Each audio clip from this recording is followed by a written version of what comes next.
अजित पवारांची राजकीय कारकीर्द मोठी राहिली आणि तितकीच दमदार राहिली। जवळपास 45 वर्षांची ही कारकीर्द।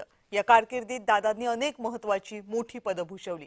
किंबहुना त्या पदांची प्रतिष्ठा दादांनी वाढवली सुद्धा। दादांच्या कारकिर्दीवर, दादांच्या कार्यशैलीवर एक नजर टाकूया। महाराष्ट्रातील कर्तबगार नेते आणि मंत्र्यांच्या यादीत अजित पवार यांचं नाव पुढची अनेक दशकं अग्रणी स्थानावर असेल। ग्रामीण महाराष्ट्रातून आलेलं एक कणखर नेतृत्व म्हणजे अजितदादा।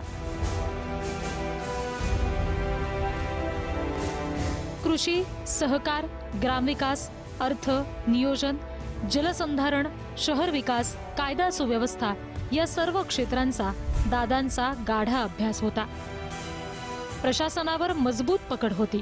कायदे, नियम, उपनियम हे तर जणू दादांच्या ओठांवर असायचे। आपल्या 44 वर्षांच्या कारकिर्दीत दादांनी अनेक पदं भूषवली। वयाच्या अवघ्या 23व्या वर्षी दादांचं सार्वजनिक जीवनात पदार्पण झालं। 1982 मध्ये अजित पवार एका साखर कारखान्याच्या संचालक मंडळावर निवडले गेले। त्यानंतर 1991 मध्ये पुणे जिल्हा मध्यवर्ती सहकारी बँकेचे ते अध्यक्ष झाले आणि पुढची 16 वर्ष त्या पदावर राहिले। त्याच वर्षी निवडणुकीच्या राजकारणात त्यांनी प्रवेश केला। 1991 मध्ये अजित पवार लोकसभेवर निवडून गेले। मात्र काही महिन्यातच काकांसाठी त्यांनी खासदारकीचा राजीनामा दिला। काही दिवसातच बारामती पोटनिवडणूक लागली आणि अजित पवार पहिल्यांदा आमदार झाले। त्यानंतर सलग 8 वेळा अजित पवार बारामतीचे आमदार राहिले। 1992 मध्ये दादा ऊर्जा आणि नियोजन राज्यमंत्रीपदी विराजमान झाले। 1999 मध्ये काँग्रेस राष्ट्रवादीची सत्ता आल्यानंतर अजित पवार जलसंधारण मंत्री झाले। 2003 मध्ये त्यांच्याकडे ग्रामविकास खात्याचा अतिरिक्त पदभार देण्यात आला।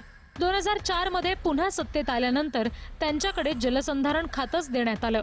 2009 मध्ये काँग्रेस राष्ट्रवादी तिसऱ्यांदा सत्तेत आली। अजितदादांकडे यावेळी जलसंधारणासोबतच ऊर्जा खातं सुद्धा दिलं गेलं।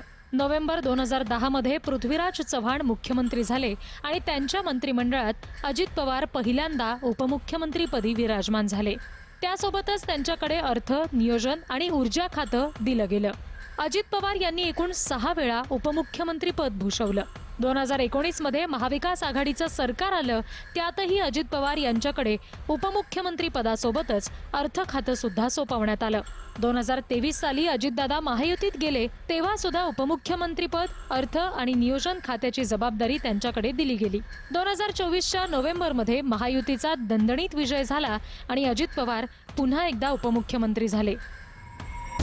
या व्यतिरिक्त अजित पवार अनेकदा पुण्याचे पालकमंत्री राहिले। 2024च्या संतोष देशमुख हत्या प्रकरणानंतर त्यांनी बीडचं पालकमंत्रीपद देखील सांभाळलं। पुणे, पिंपरी चिंचवड, इंदापूर, बारामती हे अजित पवार यांचे गड मानले जायचे। निवडणूक कुठलीही असो, अजित पवार सकाळी 6 पासून प्रचारात उतरायचे।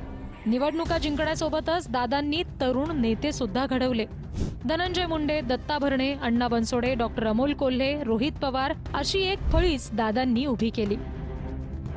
अजित पवार राजकारणी होते, पण वादग्रस्त, अश्लाघ्य वक्तव्य करून त्यांनी कधीच प्रसिद्धी मिळवण्याचा प्रयत्न केला नाही।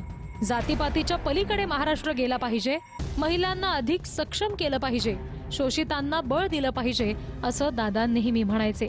बारामती त्यांचं लाडकं होतं, पण ते एका शहरापुरते किंवा एका जिल्ह्यापुरते मर्यादित नव्हते। दादा संपूर्ण महाराष्ट्राचे होते आणि महाराष्ट्र त्यांचा होता। त्यांच्या कामाचा आवाका आणि एकंदर राजकीय कारकिर्दीतून भविष्यातील अनेक पिढ्या प्रेरणा घेत राहतील यात शंका नाही। ब्युरो रिपोर्ट, जय महाराष्ट्र।